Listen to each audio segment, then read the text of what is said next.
All right, let's do a little bit more multiplication. In particular, I just want to look at a couple examples where we have just bigger polynomials. So this is sort of a 2 by 3 multiplication, a 2-term times a 3-term. So the strategy here is just going to be to make a bigger box to sort of make this work.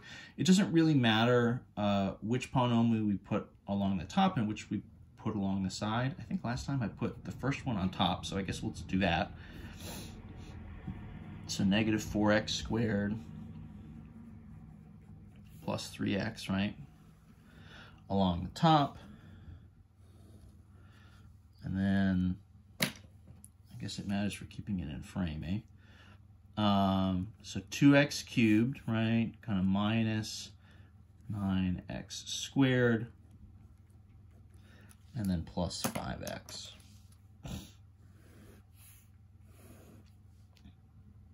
So we're going to have now, so 2 columns, 3 rows.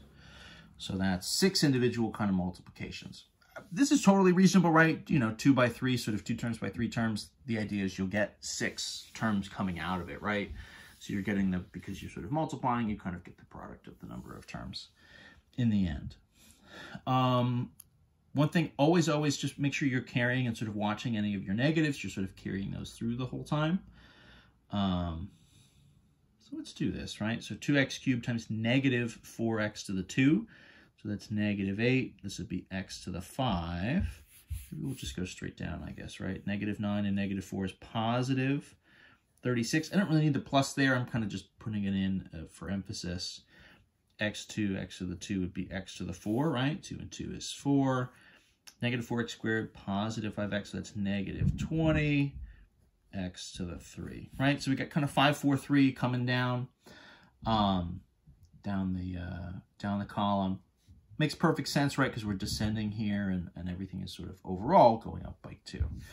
If we do the second column, so everything's multiplying by 3x. So 2x cubed times 3x is going to be 6x to the 4.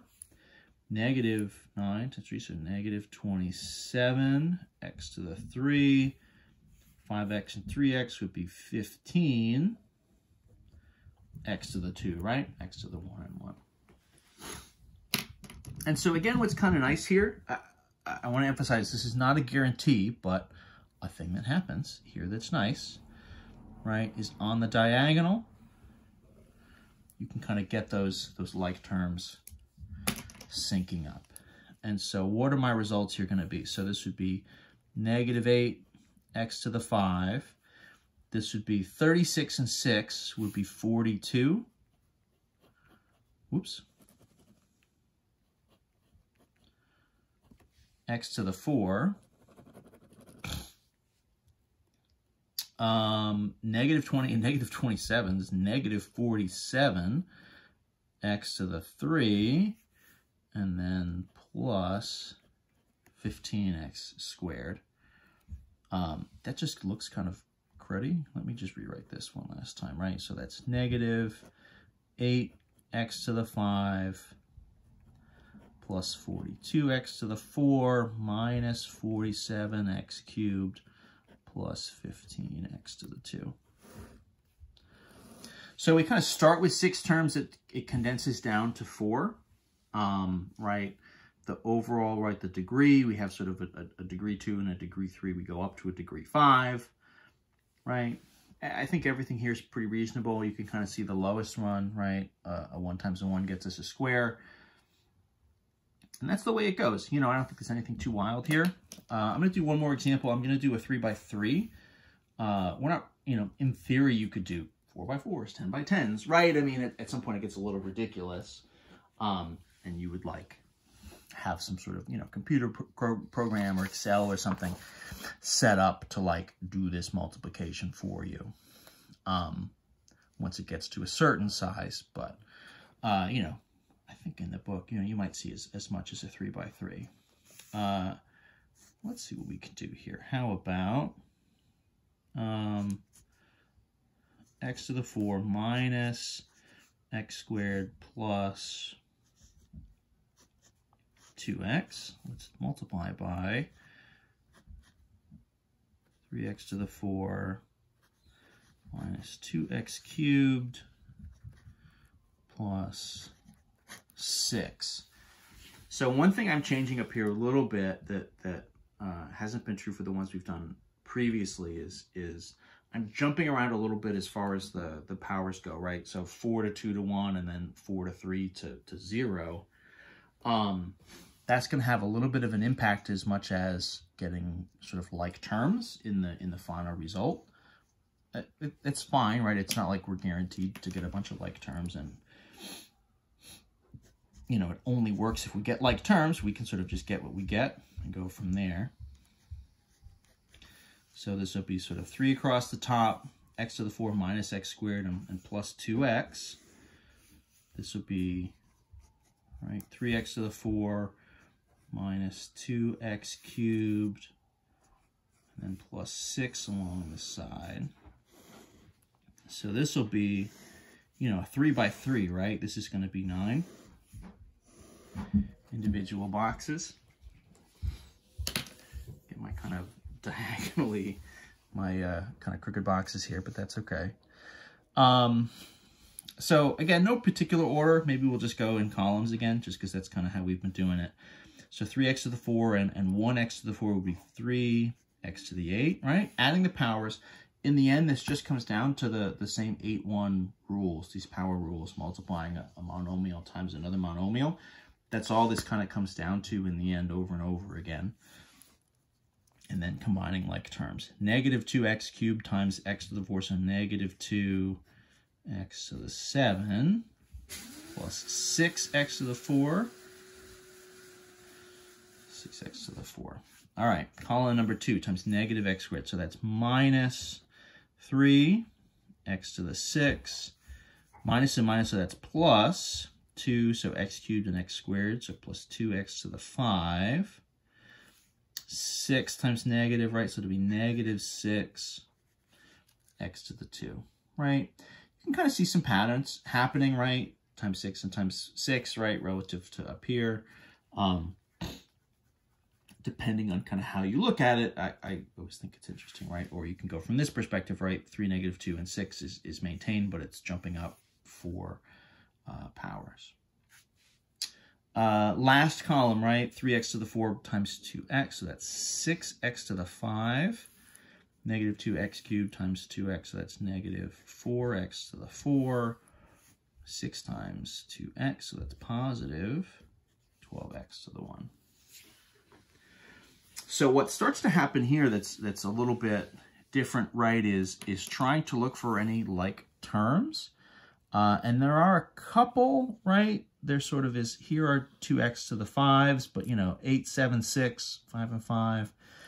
You know, here's a 4 and here's a 4. They're not really on the diagonal, right? And so it's not guaranteed that you get those nice diagonal-like terms. That'll kind of happen if you just have, you know, 4, 3, 2, 1 sort of type descending powers in both polynomials. But if you don't have that, you can get a little bit more of a mix and match, which is kind of what we have here. In general, right, bigger powers on the top left and then smaller powers on the bottom right. There is sort of an overall kind of flow to the powers, but it's not necessarily the case that there's this nice lineup. So we're just going to have a bunch here. We're going to end up with what? I'll write this here on the bottom, I guess. So from the top, right? 3x to the 8 minus 2x to the 7, right? X to the 8, x to the 7, minus 3x to the 6. 5s, 2 and 6, so plus 8, x to the 5. 6x to the 4 minus 4x to the 4, so that'll be 2, right? Plus 2, x to the 4. And then to wrap it up, negative 6, x to the 2, and plus 12x to the 1. So, you know, they get long, right? I mean, that's a 3 by 3. That's really long. This is sort of degree 8. This is like, you know, 1, 2, 3, 4, 5, 6, you know, 7 terms. In theory, we could have had as many as 9 terms, right, if there just was no overlap at all. So these get long. It gets a little cumbersome. I mean, we won't really do anything bigger than that for now because it's just kind of more the same. It really just gets longer and longer, and I don't know that there's much of a purpose of doing a 4x4 or a 5x5 or something. It just takes longer, but it's the same ideas over and over. So that's the strategy for multiplying polynomials, right? If you've got simple stuff, you can do the mono and just distribute any kind of polynomials. If it's a 2x2, you can do FOIL if you want. That certainly works. If you want to try to do an extended FOIL for stuff that's bigger, there's ways you can do that. I think what happens for me is I end up just drawing arrows all over the place and it gets really cluttered is kind of the issue. So I really like the box to get everything laid out, give yourself some space, and really sort of be able to visually kind of line everything up and see how it goes. So I would recommend the box with what the book calls, I think, visual multiplication. I think it's pretty good. So that's what I'm going to recommend. We're going to do one last little thing here in 8.4. So we're doing a little bit of factoring coming up next. This is not the full factoring that you would do in the algebra class. This is going to be factoring out just a GCF, a greatest common factor from a polynomial. But I don't want to give anything away, so I'll let you go over to that video to see what's what. See you there.